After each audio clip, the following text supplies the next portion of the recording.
Sorry, so I'm going to record it. So, John, just summarize very quickly. I'm sorry, I just realized that it wasn't done. Not a problem at all. So just a recap of the finance report, net income was 7 cents. Interest was the only transaction for the month, and the balances are $10,549.10. Dues are due now by September.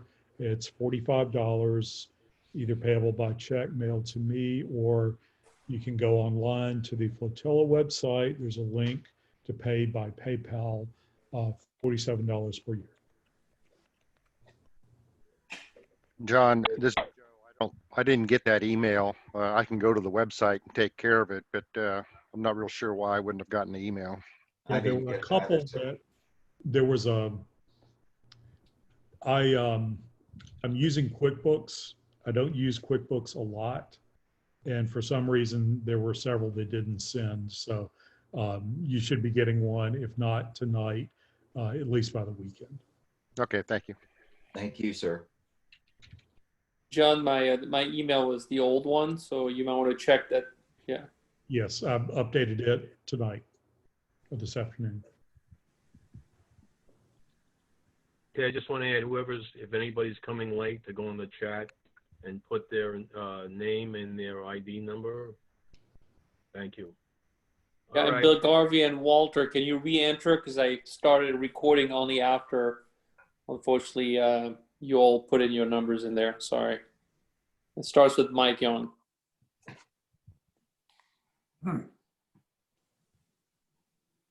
Okay. All right, then we don't have a quorum yet. It shows that we have 13 members. We need 16 members for a quorum. If that happens down the road, then we'll vote on the minutes of July's meeting, which was not in the usual format because one helped John Swink out, who was unable to do it at the time. We didn't have any guests from the last meeting except for one person that wanted to become a member. I think it was a Roy Halloran. So we had the finance report. So I'm going to go right ahead, and I want our August monthly speaker, Chief Eric White from the Charleston Recruiting Office, to go right ahead with it. Go ahead, Eric. John, thank you very much for having me. You can hear me? All right, cool. So thank you very much for having me. Like John said, my name is Chief Eric White. I'm a boatsmate chief. I've been in the Coast Guard for 13 years. Thank you so much for having me in the Zoom format. It's not my first Zoom meeting, but it always seems a little bit more awkward than meeting in person. I would like to have been there to have a cup of coffee or a glass of water or something and meet each one of you and figure out where you're from and what your history and experiences are and all that. But at least this is a good opportunity for me to be able to touch base with you. And so I appreciate that. A little bit about myself. I grew up in the Metro Detroit area. And when I was 12 years old, I took a boating auxiliary class, the boater safety class with the Coast Guard Auxiliary. And in that class, I'm sure many of you have taken it, but I learned about the, the aids navigation marks and what the difference between port and starboard was and how to wear a life jacket and different things about boater safety. And it really got me interested in being out on the water and being on a boat with my dad and really sprung up my love for the water and boating in general. And that is a large portion, one of the main reasons that I actually joined the Coast Guard active duty was as a direct result of that auxiliarist and the impact that they had in me. I've been in the Coast Guard for 13 years. I was started out at Station Portage, which was in the Upper Peninsula of Michigan. It was very cold there. I think it snowed 25 feet that year, and I shoveled all the snow. But it was a good experience. Got to be out at the small boat station, the boats there. I really enjoyed it. And from there, I went to Boatswain A School in Virginia. From there, I went to a 210-foot cutter out of St. Petersburg, Florida. Did a lot of patrols down in the Caribbean. Married my wife there. I had our first child there. I have 3 children. Joshua is 9, Caleb is 6, and Tabitha is 3. From there, I went to the Coast Guard cutter Barbara Maberty out of Mobile, Alabama. And that was, again, my next interaction with the auxiliarists there. And when I was in Portage, the auxiliarists would come and stand the watch for us. And they would answer the phones, as many of you know, and they would, take the radio calls and stuff. And I was the low guy on the totem pole, so that was my job, to answer the phones. And every time he'd come in, I'd be so excited because it was another opportunity. I got to be out on the boat training and working on my qualifications and helping me to advance quicker. And it was a very momentous point in my career that continued to help me advance. And then when I was in Mobile, Alabama, we had auxiliaries that, again, would come and stand the quarterdeck watch on the ships for us and help us out with those things. And then when I went to Ant Gulfport, the auxiliaries there were fantastic. They do some of the annual verifications for the aids to navigation. They would take their boats out and make sure that all the buoys were in the proper spots and locations. And as the XPO at Gulfport, it was, if they went out on a Saturday, as they would often do, to, go collect some hours or to enjoy fellowship with one another, it was a Saturday I got to spend at home with my family. And so I tremendously appreciated just their impact there.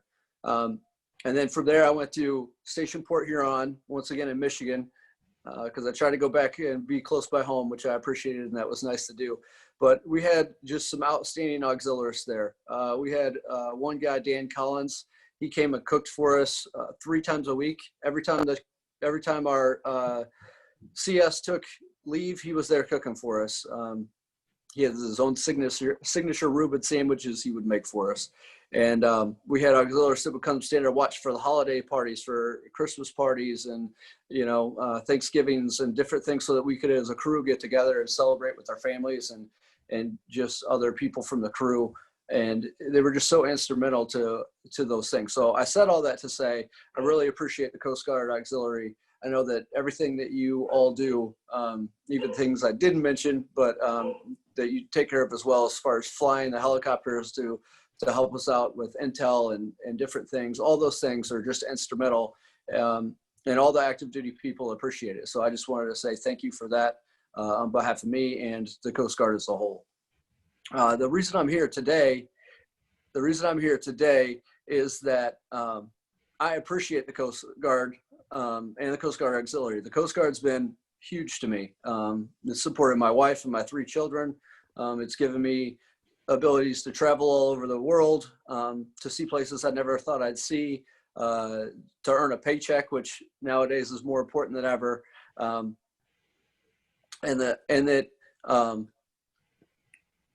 And so because of all that, I wanted to give back. And so to do that, I became a Coast Guard recruiter. I volunteered. To be a Coast Guard recruiter, you have to volunteer for that job. You have to interview for that job. They're highly selective on who they take. So I'm happy for the opportunity I have for that. So the reason I'm here today for you guys is to ask for your involvement. Each one of you have different walks of life.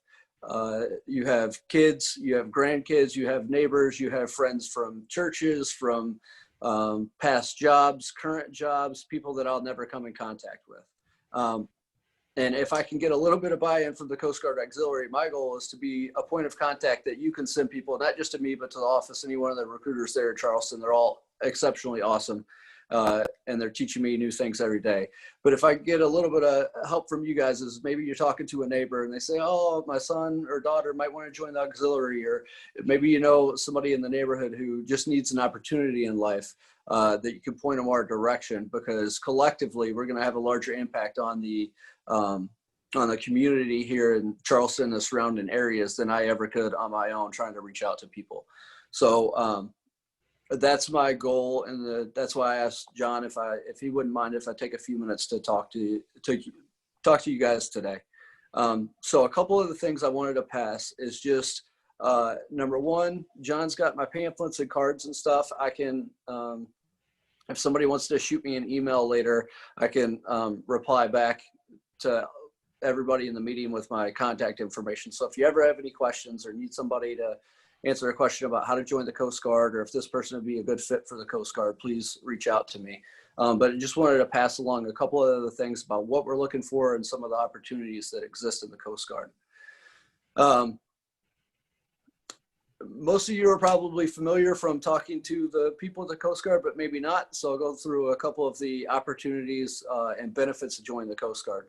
Probably the number one thing that people get excited about when joining the Coast Guard is the education benefits. We have the post 9/11 GI Bill that covers 4 years of a college education.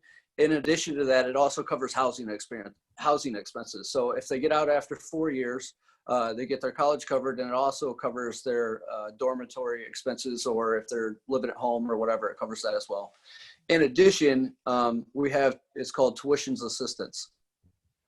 And that is they have the opportunity to go attend colleges. Most of my friends have done it online and earn a degree in the Coast Guard through tuitions assistance without dipping into their GI Bill. The reason that's important is if you can pull it off while working full-time doing your normal job, then you can, or if you're not interested in getting a degree, you can transfer those to your spouse or your children at a future point later on if you serve 10 years. So I'd already had my degree before I joined the Coast Guard, so I transferred my benefits to my 3 children, which is awesome.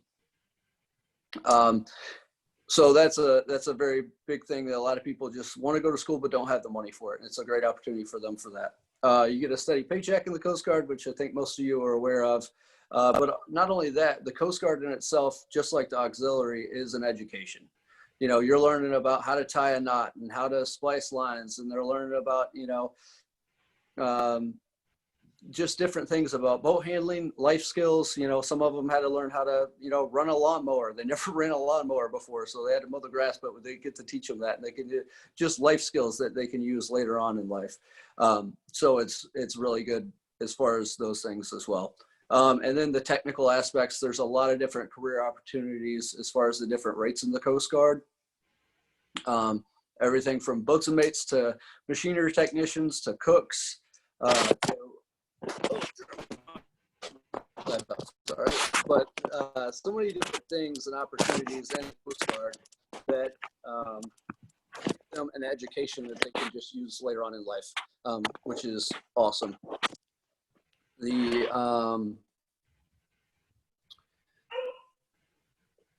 Yeah, so those are some of the big selling points of the Coast Guard that oftentimes people ask me about and want to know. So a couple of the criteria that we're looking for Coast Guard is that there are height and weight standards for the Coast Guard, and there are age limits. So I don't want to bore anybody with details. And if you have details or you think you have somebody who may be interested, please reach out. And we're always happy to talk to anybody as well. But there's height and weight requirements, so they have to be in pretty good physical fitness shape. There's also physical fitness tests that they have to take as well. And then every time before I can send somebody to boot camp, I have to give them a 160 question questionnaire on health.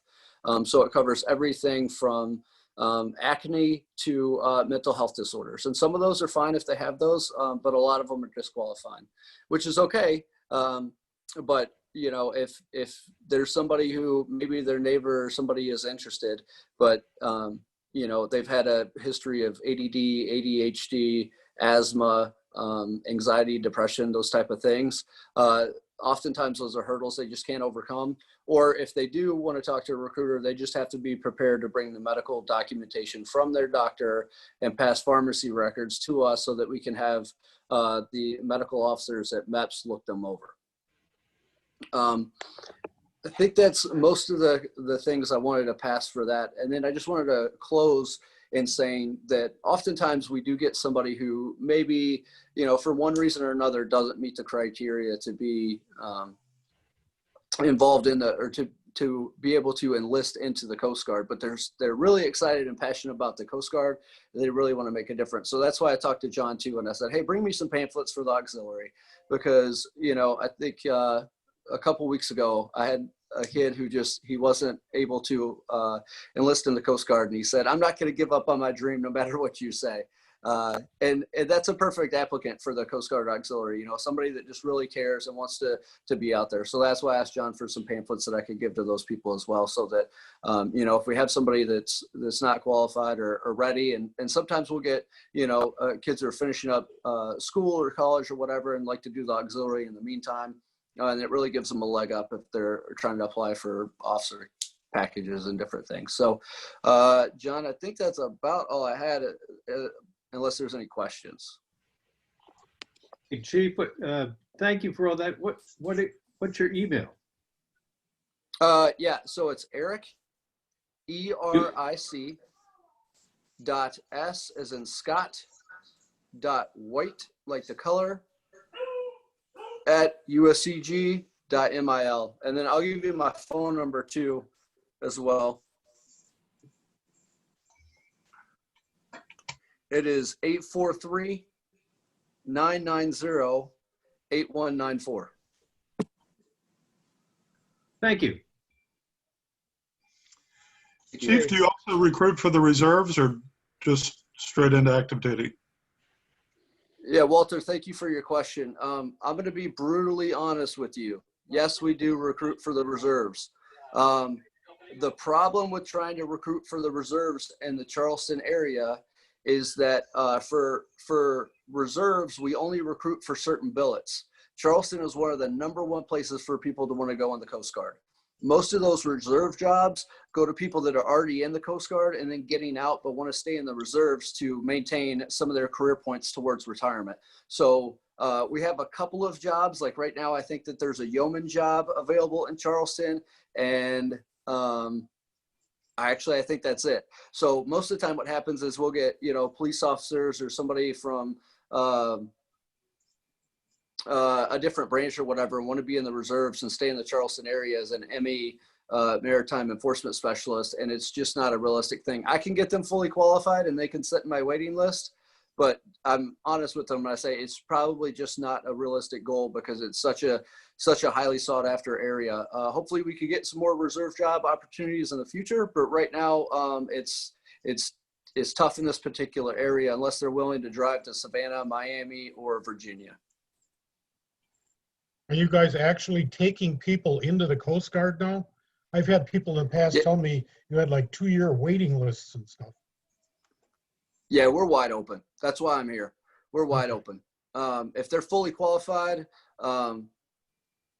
this is recorded, but if they're fully qualified, I can get them in pretty quickly, probably throughout the rest of the year. All right.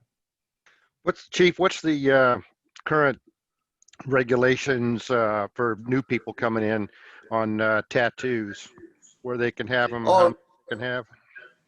Yeah, great question, Joe. I appreciate that. So we've loosened up the policy on tattoos quite a bit. The only restrictions now are not on the neck. So it can't be visible in a crew neck collar. So if you had it down here, it would be fine, but not up here. It's kind of nice that I'm on Zoom. I could do that. And then not on. So you could have one on your hands or wrist, but it's got to be a certain size. So if they have, it can't be like a whole back of the hand. It's a 1 inch by 1 inch. But if they have one, that's okay. They just need to tell me first, and I can tell them yes or no. But if it's a whole hand or something, you could have like one per finger. So it's a little bit in the weeds on the hand. So I just tell them to call me. And then it can't be anything profane. You know, just it can't be indecent.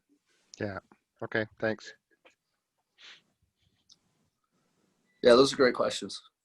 What is the age limits for enlisting these days? And how old can you be to just sign up?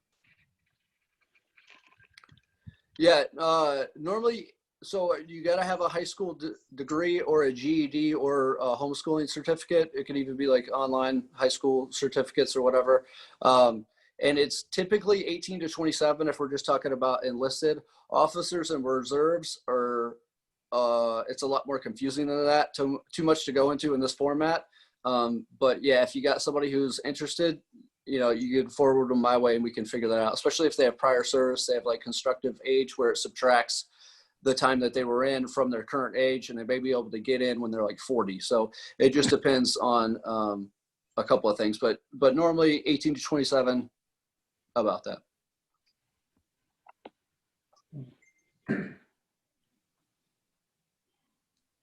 All right, is there any other questions?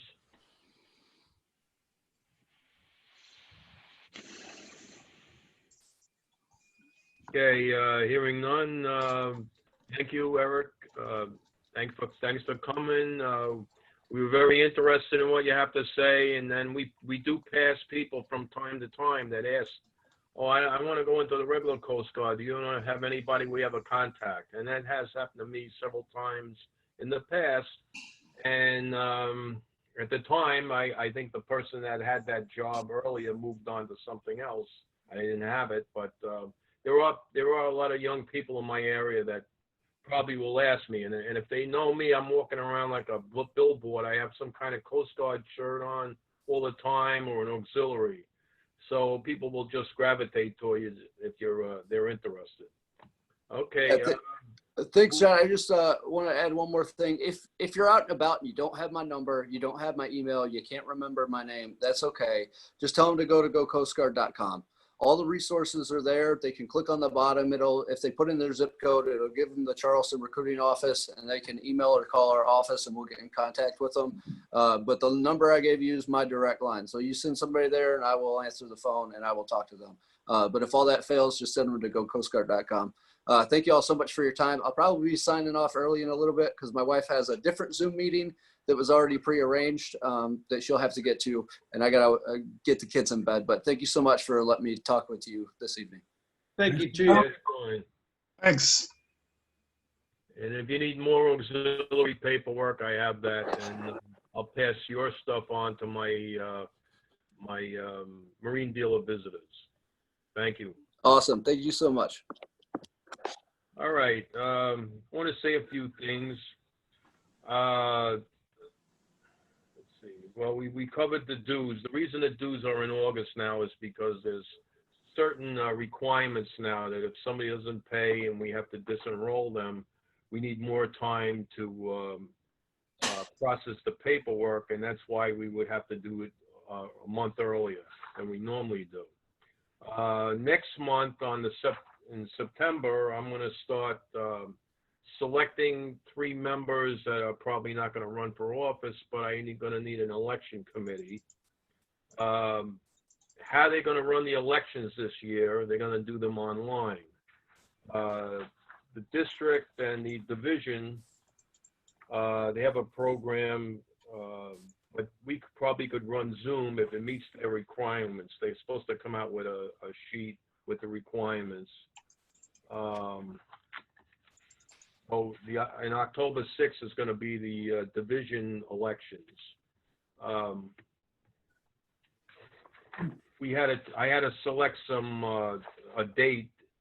So we're going to have our Flotilla elections on November the 19th, which is our Flotilla meeting Thursday.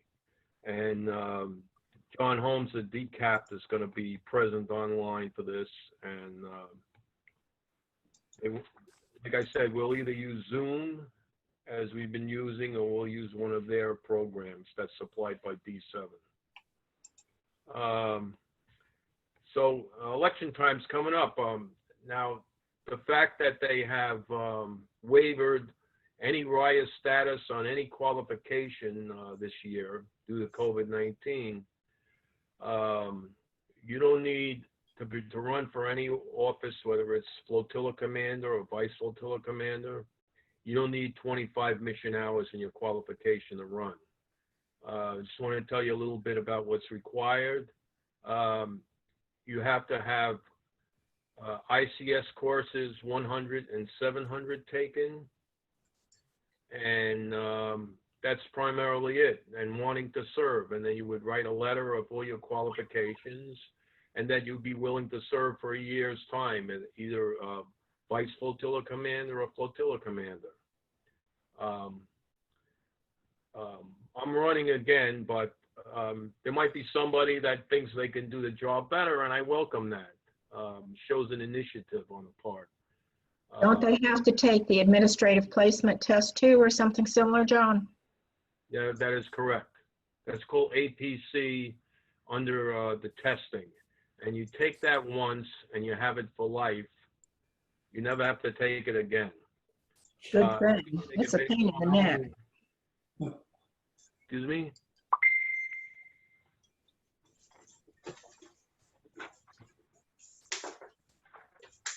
Did somebody ask a question? No. No? Okay, all right. Go ahead. So you have to take APC and you have to have ICS 100 and 700, which you would have anyway if you were a qualified crew or coxswain. And it's mainly getting information and you're disseminating it from the division commander and you're passing it on. And you have to know the Roberts rules and how to conduct a meeting. And for a vice flotilla commander, which is a learning experience, you're mainly just hearing the reports, or you're covering the flotilla commander when he can't be present at the meeting. Don't you also have to have one qualification? Need 2 qualifications. All right, like? Anything that you would have a mission on, like crew, coxswain, those are the main ones. You could Watch, tender, whatever? Vessel examiner. Even VE, PV, yeah, all those. Any 2 qualifications. Walter, you want to elaborate on that or anything? You were here. You were my flotilla commander when I first came here.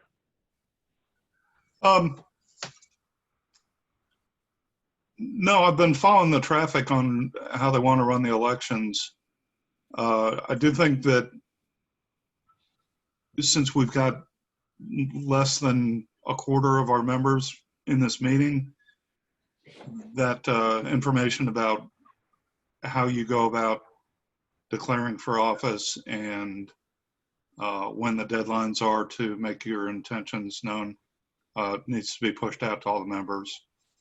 And we got to make sure that the flotilla mailing list is up to date, because this is a little bit out of sequence here, but we do have a new member with us tonight. On my screen, he's the middle of the bottom row. Stuart Campbell has transferred over from 12.8 and is now officially in 12.6. So that part of the data system has come back to life, and we are able to do things like move people around. So, but for a lot of us, if you haven't thought about running for office before, it helps to get that once a year reminder that this is what you got to do and here's when you have to do it by. Beyond that, I don't have any input. I'm not in an elected office, so I get to sit on the sidelines for this. Probably means I end up on the election committee now. All right. Well, you'll be first. Well, I'm going to put something in much more detail and send it out to everybody, just so everybody's aware. It's nothing to be scared of.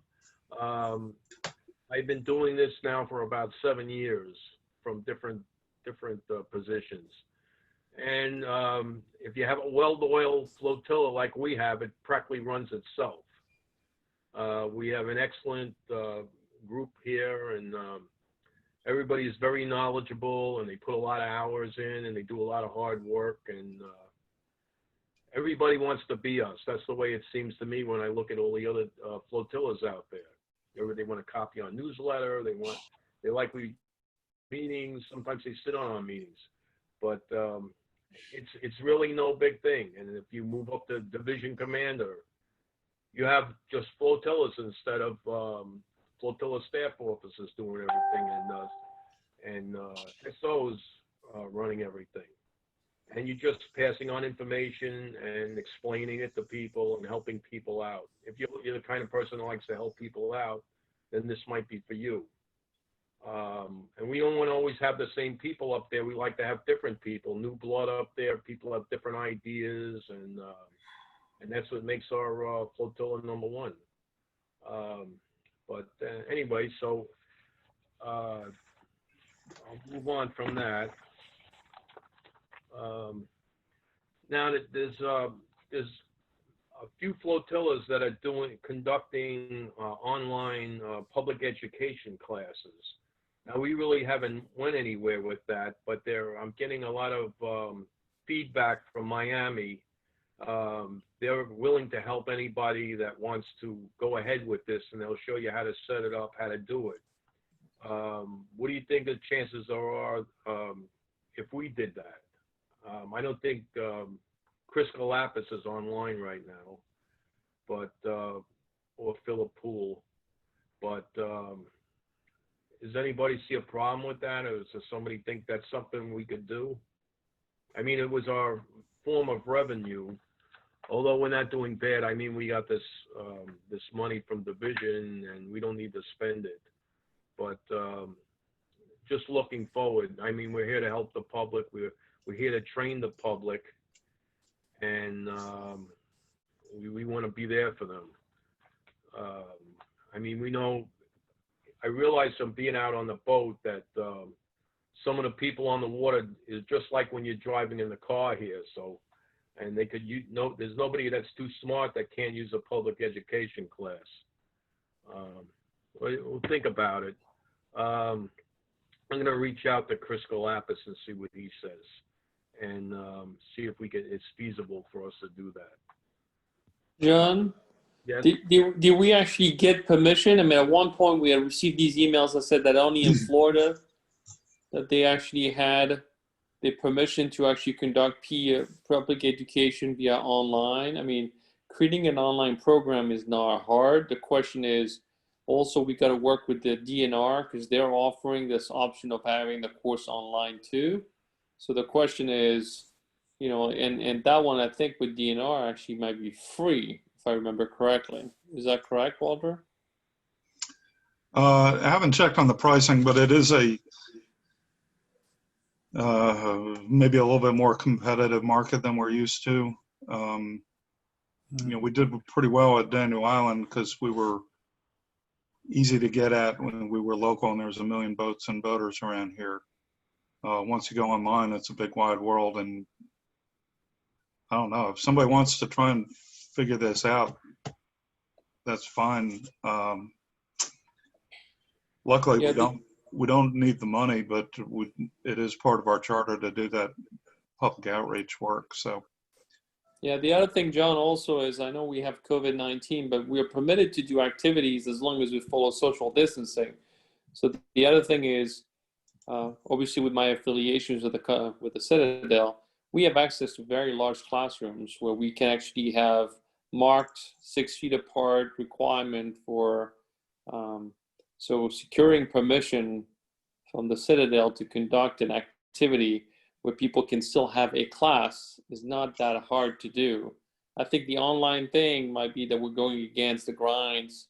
So besides getting the permission from D7, the second one is us being able to remain or keep that sweet spot, because I think that's what you have, Walter, is that people will be reminded it's a good deal, but the differentiating factor for us is we offer this more face-to-face experience, even if we have to put it in a room where it's a traditional, like I can give you access to rooms that are almost 3 times the size, if not 5 or 6 times the size of what currently is Daniel Island. David, are there any issues with bringing general public in on campus? No, we are currently have, as long as people enter the building with a mask, every room is fitted to actually, so it's just an issue of permission. And if we just say that this is part of public service, you know, I mean, I'm not saying I will do it. I'm just saying I'm willing to ask the question. I just need to understand what parameters to do it. The only thing we might run ourselves in trouble is 12.8, which they may say that that's our territory, you know. But that's the conversation to be having. Right now, nobody else is doing it. They're not doing it. We're the first ones to propose it, and you know, the Citadel is my mighty Citadel. I'm just kidding. Well, there's a document that you have to read, and we have to see if it falls within that. It's called the Auxiliary COVID-19 Reconstitution Guidance Forum, and I'll send it out. I'll send it out to you, and you can see if that falls within. But it's still up to an OIA to determine if we can do it or not, based on the risk versus gain assessments. Yeah, I'm not sure we're allowed to do anything with the public in person yet. Yeah, I don't think so. I'd be surprised if we were. All right. Okay, let me give this over to Mike. Mike, you want to handle the reports? If they're Okay. Yeah, let me start with ops with Luke. Luke is not at the meeting, but he has been requested to provide Festus with who among our crew members have taken number one, the training, and number two, have filled out the risk assessment sheet. So I did send an email out.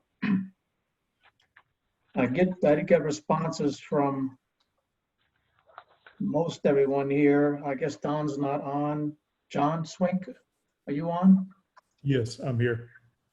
I've taken one of the classes. Weren't there two? No, now there's the only requirement is for the bloodborne pathogen. Okay, I've done that one.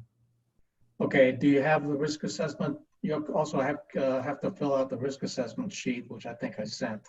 Yeah, you did. I will get it to you tonight. Okay, I had a quick question for you, David. Is there a place to send all these in, or do we send them in only when, there's a patrol that needs to be approved? It's only when the patrol is approved, it has to go technically to the OIA to make sure they validate that the people have been trained and they have been certified to be healthy.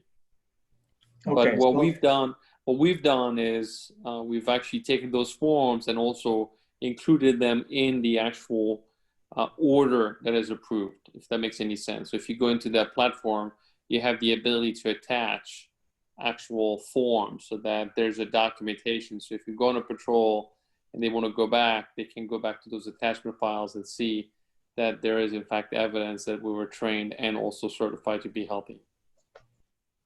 Okay, so I guess the recommendation right now is just hang on to the forms and also to the page that says you've passed the bloodborne pathogen training. Hold on to it until it's time that, at some point, hopefully we'll get back on patrols. Okay, then, John, finance, anything else you wanted to say? Nothing else. Okay. Susan, training? Yeah, I did send in a report. I've been in touch with our crew candidates, our 4 crew candidates from 12-8. I have not seen them recently this month, but I do maintain contact with them. We also have 2 people in addition to those people who are also doing the telecom. We do have 2 new people who wish to do the telecom too, and I'd like to push all of these things forward. I've taken a little bit of break for the couple of weeks, but I think we're ready to move forward with that. That's it. Okay. Yeah, I had a question for you, Susan. There were 4, I think, John, for example, and Ed Gerhardt, and others who took the online TCO training a few months back. The problem with that is it's not just the PQS. You have to, well, it is the PQS, but it has to be signed off. Right. It's quite a long PQS. And I am available because I'm also TCO, as is Walter and a few other people. You just need to get that signed off by someone who's qualified. And that can be done. Well, I really need the form. Well, I've already done that with the people that I was assigned to. I initialed, the spaces and signed off. And where did they go? Okay, I've got them. I was just wondering what I do with them, I guess. That's a really good question. Why don't you hold on to them and let me check to see whether we do a help ticket. Walter, do you have any suggestions on that? I wish I had a success story, but I've been trying since February to get Luke approved as TCO. He did all the work before the quarantine. I've sent his PQS in.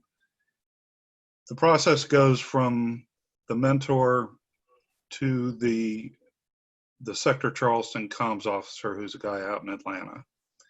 and he is supposed to endorse them and forward them to the district, who then approves it and then gets it entered in the system. I can't even get Luke entered, and he did all this stuff the right way back in February. So my plan with my students in that online TCO stuff was to get Luke through the system first and then start pumping the rest of them through. But I haven't even gotten the first one done. The guy's very unresponsive. All I can say for this is what I've said for every other thing that you take for anything. Keep a copy, keep a copy, keep a copy. Don't just have that one copy and send it off somewhere. Keep a copy of everything. Of course. Yeah, And I know. you also are not allowed to, apparently, if you do the whole thing in one day, don't write the date at the top of the column and then just draw an arrow down through it, because that's Right. You have one to of the fill in reasons every that time. it's been rejected back. So once I get that one finished, I will reach out and we'll get the rest of them processed through. Because we had a Okay. lot of people that did some good work on that. They Yeah, might have we had forgotten like it all by 16 now. We had like 16 people, didn't we? Or something like that. Yeah, that was a good online effort. I mean, I've got 6. The question, I mean, I'm a mentor, but my understanding is we were putting that also on the site because we need to practice using a radio. We can't physically meet. Well, If social we're distancing. talking about putting people in a classroom 6 feet apart, you tell me we couldn't meet in a parking lot and Yeah, I talk did on mine outside in a parking lot. Okay, all right, good copy. I just want to make sure it doesn't come back to say that you actually had a meeting, which is the reason why I'm not trying to raise trouble here. I just want to make sure they don't come back and say you're not supposed to have met. I just want to make sure. Yeah, I can see where that would be an issue too. But apparently it doesn't even get to the point where they're looking at the dates. Okay. Do you have All to right. wear a mask when you're on the radio? I hope you're not asking me that question. Just kidding. I know. It's required. All right, can we move on here? Let's see, Bob Gerber, anything on VE? I might as well do both, VE and PV. Last month we had 137 vessel exams done, mostly by Dr. Phil. And we got 84 PVs done also. Wow. Like unloosing a tiger when you let us go out there again. Other than that, it's the same stuff. What were the numbers again? I'm sorry? What were those numbers again? I'm sorry. I had 137 vessel exams and 84 program visits. Okay, thank you. Sure. Okay, Philippe's not on, Don is not on. Bill, Garvey, anything on PA? So you want me to follow 137 vessel exams and 84 program visits. Thanks very Yes. much. That's very thoughtful of you, Mike. No, not really. It's been very quiet, but I would like to talk to different officers, staff officers, and what they've got planned.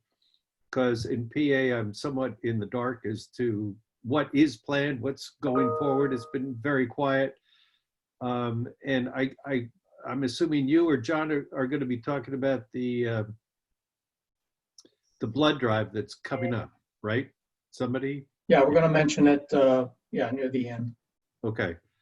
So I'm interested in that. And if someone, you know, if a staff officer or anyone, you know, in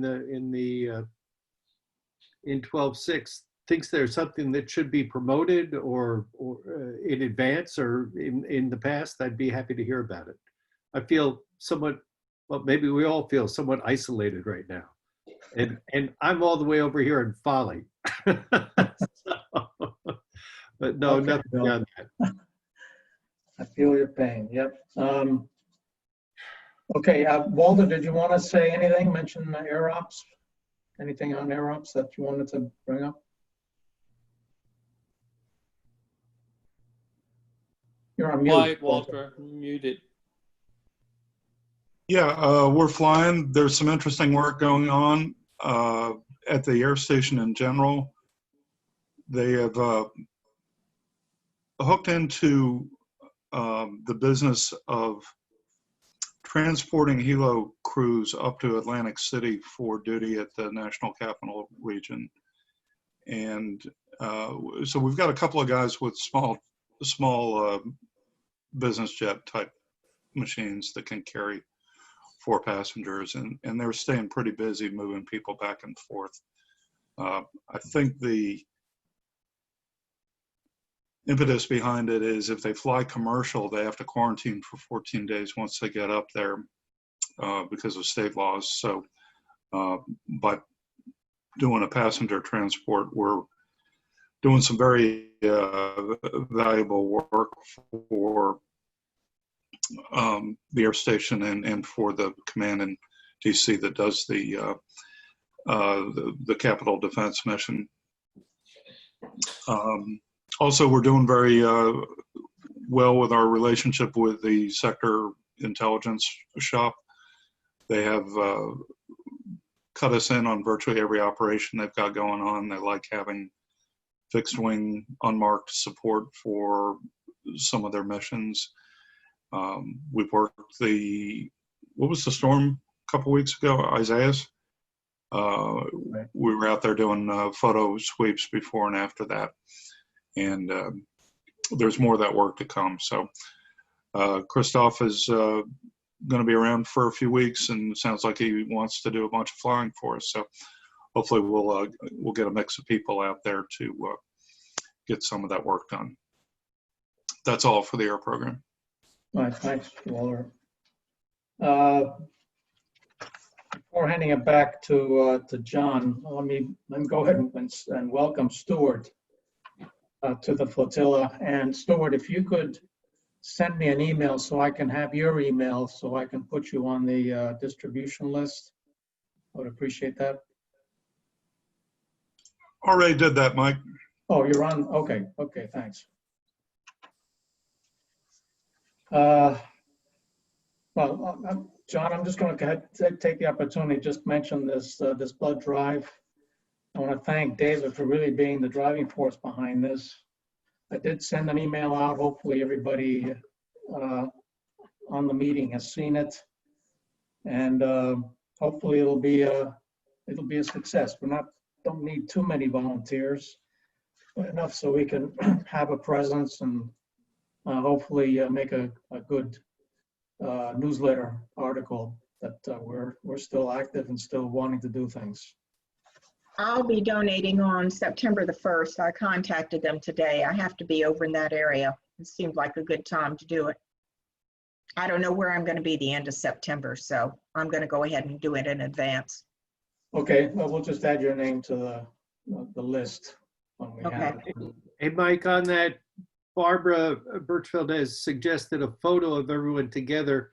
I don't see how we can do it while it's going on, seeing that we could be separated by hours and hours. But if you or someone could collect the name of all the 12-6 and I guess 12-8, all the auxiliaries who were involved, and we could get together shortly thereafter for a group photo, that could be worthwhile. That'd be a good photo for our newsletters, but it'd also be a good photo to get out to the press or the media. Yeah. Just for people to know, the blood connection is set up as they have 2 rooms for intakes. So they take people every 15 minutes. They'll take 2 appointments at a time.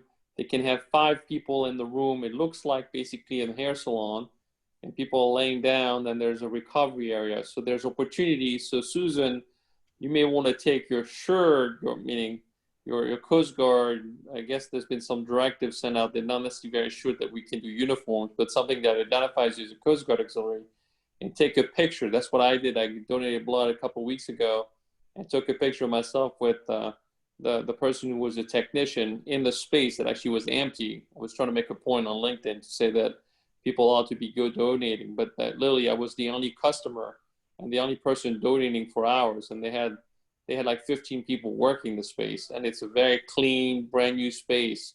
The goal will be is to have an actual block. We can work with them to say, we're going to send it out, and they will work to fill every 15 minutes 2 people. The good news is we can wait outside, and then in the recovery, Bill, the plan would be is for you within the hour with their authorization is you could go around with a camera. We could literally have, and we can make a collage of pictures as they're donating on the chair, on the seat, and you could literally take maybe a short little video of everybody in the space that's like either waiting or sitting down donating at the peak at the time. That way we could come up with a way of creating something pretty cool. Okay, yeah, good idea. Well, David, would you let us know if we can actually wear the uniform? Otherwise, I'll wear a t-shirt. Yeah, John and I are trying to get the directive on that, on what will be appropriate. Okay. Do we have the date set for that yet? Yes, Oh. the date of the next. Oh, yeah, it is. Sorry. It is. What is the date? Last Well, if Thursday of September. 17th of September. I'm sorry, you guys stepped on each other. What is the date, or put it in the chat room? 17th of September. Okay. It's the date of our Flotilla meeting. Our next Flotilla meeting. I went ahead and I asked Rick Banker if we can wear uniforms or not. And he passed it on to Barbara Birchfield. And her suggestion was not to wear uniforms, but you could wear a unit T-shirt. So I guess you could wear the blue T-shirt you wear under your ODUs. That's what I'll do. We really don't have a unit T-shirt. She also suggested about this group shot. And we could do a copy and paste thing where everybody could take an individual photograph with letters. So say something like, U.S. Coast Guard Auxiliary, just AUX cares about you. And everybody could have a letter like in Hollywood Squares, and you could read it like that with everybody's picture. That was my thought on it. Yeah. Actually, John, that's really a good thought, because we all may be going at different times, but we're all going with smartphones with cameras on them. I think if we left it to all the individuals to ask someone to take their picture while they're there, we could put them together, and that really could work as opposed to trying to get everyone together in one place at one time. Correct. There's I no agree. social distancing issue that way either. If you have everybody all together, Yeah. picture, everybody should be wearing masks, which kind of defeats. Okay. Well, the other thing about the blood donation is they do run a COVID antibody test on you. So you will find out whether you've been exposed and not got sick, or if you've not been near this stuff yet. That takes about 7 to 10 days. If you have the Red Cross app on your phone, it'll just show up in there. They don't call you and let you know, but you can check back and find out. The blood connection is 4 to 5 because they are tied into MUSC directly. And is the COVID test optional? No, I think they're screening all the blood they take. It's not the swab test. It's not, the donation's no different. They just check the blood before they pump it into somebody else. Okay. Okay, John. Even though it's not a bloodborne pathogen. See, I learned something from taking those stupid Yeah, classes. right. Okay, John? All right, Mike. Well, there's nothing going on with AIDS and navigation, as you probably know. We're not doing anything. But I plan on next year, when everybody gets going again with that we'll have everybody checking private aids, since now we know where they are and we have all these fancy programs. But that's about it. So now we could discuss any old business we want to discuss. Sometimes that gets actually used during the Flotilla meeting because I say old business and then something comes out and then we talk about new businesses. Usually it's just always new stuff because we're always looking ahead. But I have to ask it, is there any old business in it anybody would like to discuss? Or Other than I got my ID card. Thank you so much, sir. You're welcome. That worked out. Yeah, I'm glad he sent it right out so we didn't have that delay there. Like I had when I had to get one in it and somebody sat on it. I won't mention any names. But yeah, a lot of these things are dated and you know, you can't, you have to get it right away. And if it would have got stuck coming to me and then me sending it out. Oh, you know what I wanted to tell you about? Did anybody see in Auxiliary Center, they were selling these new Homeland Security shirts? Did anybody see that? They come in navy, blue, or white. Well, I ordered some. I got. It looks like this. This is the white one. That emblem's on it. It's pretty good quality. And I also ordered a navy blue one. And it looks like this. I don't know if you can see it. Yeah, I bought one the blue. The material's really good. Just one of those cool, quick wicking materials, and real good quality embroidery on it. I saw other stuff on the website because I have a windbreaker that says Coast Guard Auxiliary. It's a nylon, and I saw one on there. And I also saw they had the vest. I have a fleece vest that I bought at one of the D trains, and it was yellow, but they have a blue version, and they had the blue version up there. It was only like $15, so I jumped on it, and it's been discontinued, so they need to pull some of those items off their catalog. But I thought I was going to get lucky for a minute. But that is very good quality, and it's very nice. So, okay, any new business, being that there's no old business? No answer. All right, well, then that leads us to awards. I actually got awards here. All right, let's go over this here.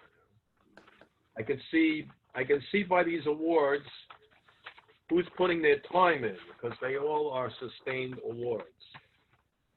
So, Mike Young has a ribbon and a sustained ribbon and an award and a medal for his first sustained award for 750 hours. So let's hear from Mike Young. Okay. Second goes to Felipe, and of course he already has a ribbon, so he'll be adding stars to it. It's presented for his fifth award. Fifth award comes to 3,750 hours. That's for Felipe. Let's give a little hand for Felipe. Okay, and last but not least, Walter Runk presented a sustained award. It's a sixth award, and that comes out to 4,500 hours. So, good for you, Walter. No. Let's get a little applause for Walter. Okay. Walter, I didn't think you'd submitted your hours. Apparently, you don't have to fill out the form to get that thing.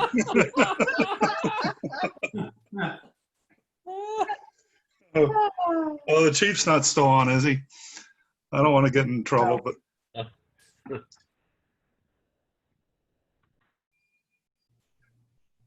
All right, so we got the award. I'm still working on another award for you, Walter. Did you get an answer back from the guy? No, not yet. Well, it's only been a couple of weeks. I mean, it takes a long time to answer an email sometimes. Yeah. If you want to see it or you don't want to see it, I guess. All right, so that's it. All news, all new business awards. Can I have a motion to adjourn? So moved. All right, from Craig. Second? Second. Walter, second. Okay.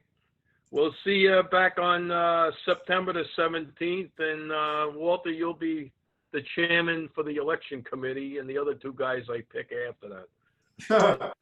Okay, do I have a budget? Yeah. You do. It starts with a 0 and ends with a 0. Okay. And all made this month. I'll We're send gonna you. have to have an executive retreat to make sure we get this right. Yeah. I'll send something out explaining what entails with the flotilla commander and vice flotilla commander jobs. So if anybody wants to take a crack at it. All right. Thank you, John. Have a good month, everyone. All right. Thanks. You too, Bill.